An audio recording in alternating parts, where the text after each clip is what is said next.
Hello everyone. So let us see now applications of Hoteling's T-square which we discussed in the last lecture. So in the previous lecture we saw how Hoteling's T-square statistic can be used to test the mean vector equal to a particular value in case of multivariate normal distribution. Now today let us see how it can be further used to test a hypothesis of this type. So the null hypothesis is C times mu equal to 0, where C is a matrix of an appropriate dimension. So now what do we mean by this? So uh, since mu is a p-dimensional vector, so C can be a 2 by p matrix then of constants, or C can be a 3 by p matrix of constants, or C can be simply a row vector as well. So by this we mean that we are simply testing multiple hypotheses or multiple statements regarding various linear combinations of this vector mu. So as an example, for example, see here, we are testing the hypothesis mu 7 equal to minus mu 4 equal to minus, sorry, mu 1 equal to minus mu 4 equal to minus mu 7, and mu 2 equal to minus mu 5 equal to mu 8, and mu 3 equal to mu 6 equal to mu 9. So herein, by this we mean that this h naught 1 means mu 1 plus mu 4 equal to 0, mu 1 plus mu 7 equal to 0. Similarly, h naught 2 means two statements, mu 2 plus mu 5 equal to 0, and mu 5 plus mu 8 equal to 0. Similarly, herein also we can say that mu 4 minus mu 7 will be, because both are equal, minus mu 4 equal to minus 7 will mean mu 4 equal to mu 7. So this will also mean that mu 4 minus mu 7 equal to 0. So all this we can write as a matrix. So mu 1 minus mu 4 mu 1 equal to minus mu 4 equal to minus mu 7 we can write as the making three statements about mu1, mu4 and mu7. So the first statement would be mu1 plus mu4 equal to 0. Then the second statement would be mu1 plus mu7 equal to 0. And the third statement would be mu4 minus mu7 equal to 0. So now mu1 minus mu1 plus mu4 equal to 0 will mean that I can write that in the vector notation as uh, the coefficients of mu1 to mu9, because here we have a 9 dimensional normal random vector. So the matrix C will be then like this: mu1 to mu9, the coefficients of mu1 to mu9 will be included in these columns as written like this. So mu1 plus mu4 equal to 0 can be written by using the first row of the matrix C, by putting the first coefficient, that is the coefficient of mu1 as 1, then the coefficient of mu4 as 1, which will mean that the first element in the first row will be 1, and the element in the first row will be 1, the first element in the first row will be 1, and the fourth element in the first row will be 1, and the rest of the elements will be 0, because this statement mu1 plus mu4 equal to 0 does not involve the rest of the mui's. Similarly, now the second statement, that mu1 plus mu7 equal to 0, involves only mu1 and mu7. So the coefficients of the rest of the mui's will be 0. So the second row now suppose is specifying this statement. So the first element in the second row will be 1, and the seventh element in the second row will be 1, and the rest of the elements will be 0. And this is how the matrix C is constructed. So now when we want to test such a type of hypothesis, how do we apply Hotelling's T-square? This is what we want to discuss right now. So suppose we are dealing with something like this set of hypothesis, and we want to test h naught c mu equal to 0 against h1 c mu not equal to 0. So now, because the statement is not about mu but c times mu, it is as if we have made a transformation from vector x to vector c times x. So as we have seen before during the offline lecture, that c times x, if x itself follows normal distribution, p variate normal distribution with mean mu and variance covariance matrix sigma, then c times x, where c is a r by p matrix, will follow R variate normal distribution with mean vector C times mu, and variance covariance matrix will be C sigma C transpose. So following this result, now suppose we have made a transformation from x to y, where y is C times x, then it is as if this H node is talking about the mean of this y, because this the new random vector y will follow the normal distribution with mean c mu, and we have seen that Hotelling's t-square statistic can be used to test mean vector about sorry Hotelling's t-square statistic can be used to test a hypothesis about the mean vector of of a multivariate normal distribution.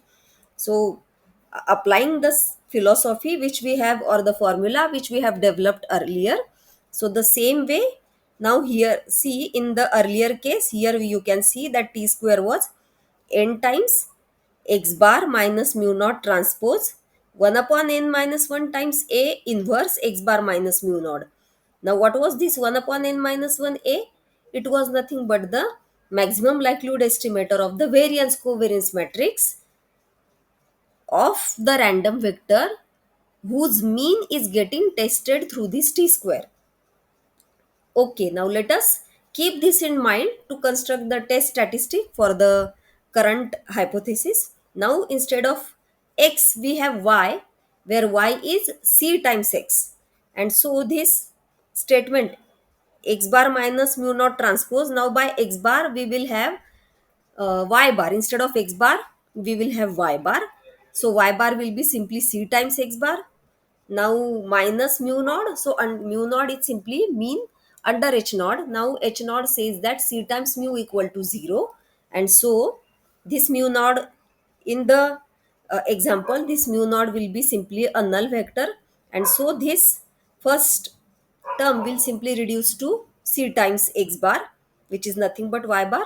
Similarly, this 1 upon n minus 1 a now, which is nothing but the maximum likelihood estimator of the new random vector, uh, which is nothing but c sigma c transpose. So the maximum likelihood estimator of c sigma c transpose will be c sigma hat c transpose. So this is what we will get here when we divide it by n minus 1, and this term further will be c times x bar. So keeping plugging in all these things in here, we get n c x bar transpose.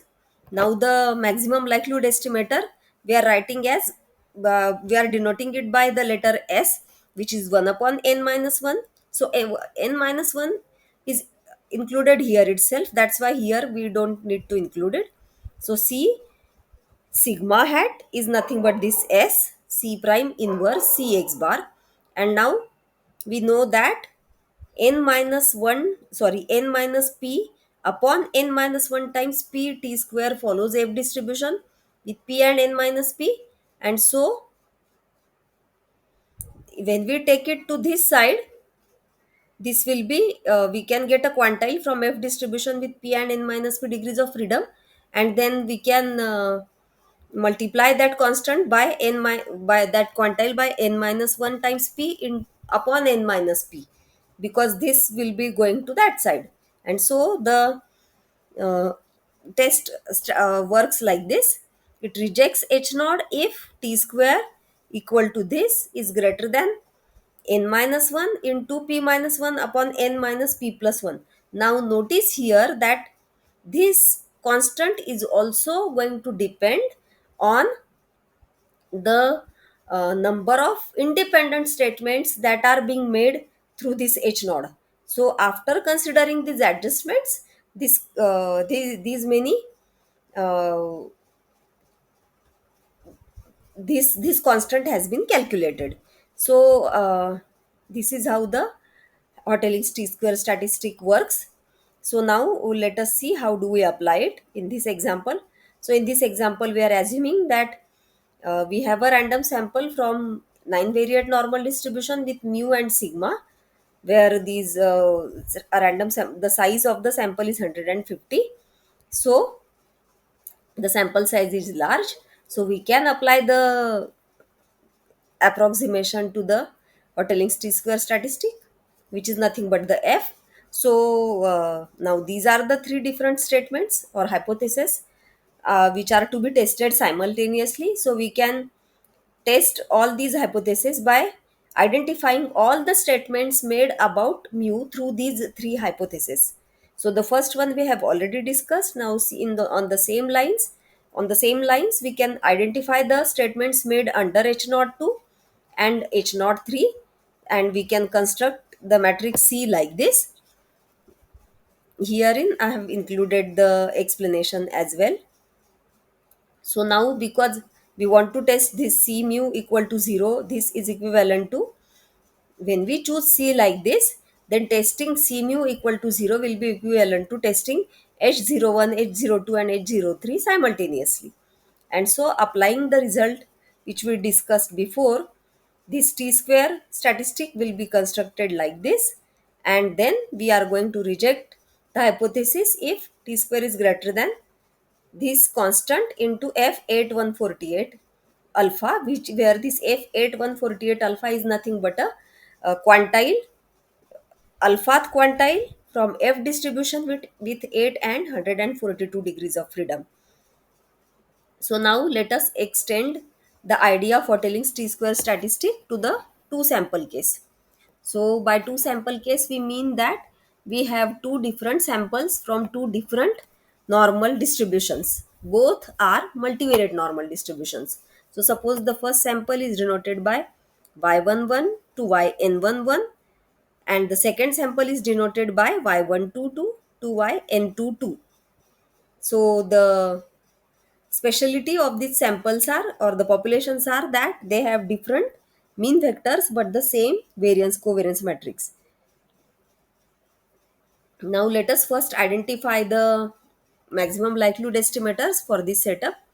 So mu11 is this, will be the sample mean vector based on the first sample. Then the MLU of the second mean vector will be simply the second sample mean vector like this. And the sigma hat, now because sigma is common in both the samples, so we will have a pooled estimate of sigma as the maximum likelihood estimator, which comes like this.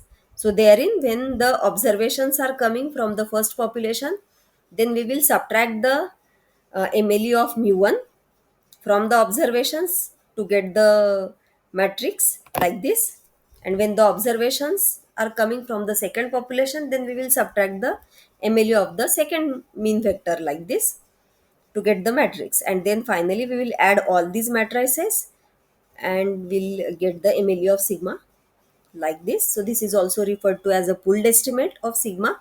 So this gives us a Hoteling's t-square statistic like this, wherein the difference between y1 and y2 is considered.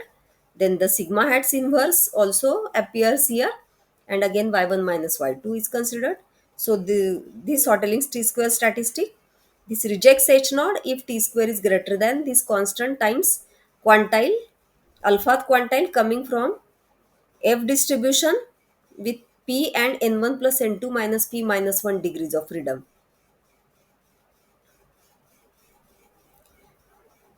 Okay, one important thing which needs to be mentioned in this is we are testing whether the two population means are same or not.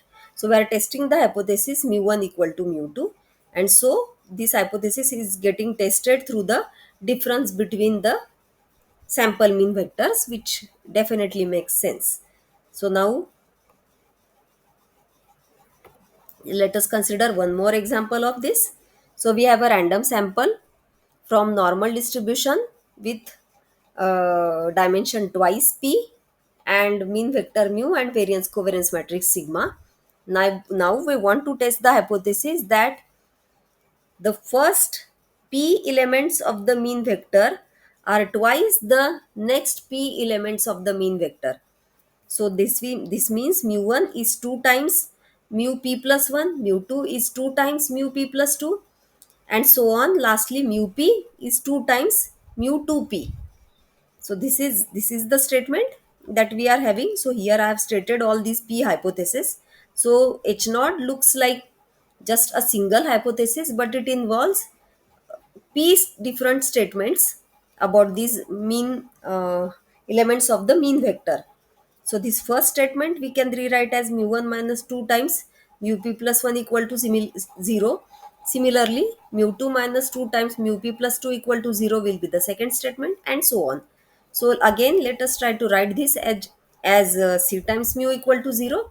So here in C matrix will look like this. So 1 0 up to 0, then 0 1. So the first P cross P matrix will be simply an identity matrix, because here I have only, in the first statement I have only mu1, and the rest of the elements for the rest of the first p elements are not present.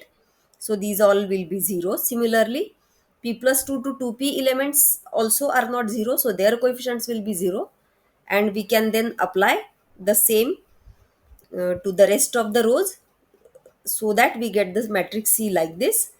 So notice the special pattern of this matrix C.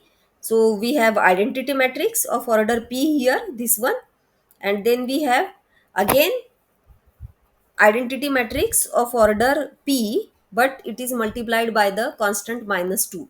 So we can rewrite the matrix C like this. It is ip and minus 2 times ip. So the dimension of the matrix C is p rows and twice p columns, because we are not making two p statements, we are making p statements. So the number of statements that a hypothesis includes, that will be the number of rows of the matrix C. So again, now we are applying the earlier result, and we can see that then C times x bar will be uh, C times x bar 1 minus 2 times x bar p plus 1. Similarly, x2 bar minus 2 times x p plus 2 bar, and so on. So we reject h naught if t square, which is n times c x bar transpose cs c prime inverse c x bar, is greater than 1 upon n minus p plus 1 times, sorry, n minus 1 into p minus 1 upon n minus p plus 1 times the quantile coming from f distribution. So this is the end of the applications of Hotelling's t square. In the next lecture we shall discuss discriminant analysis.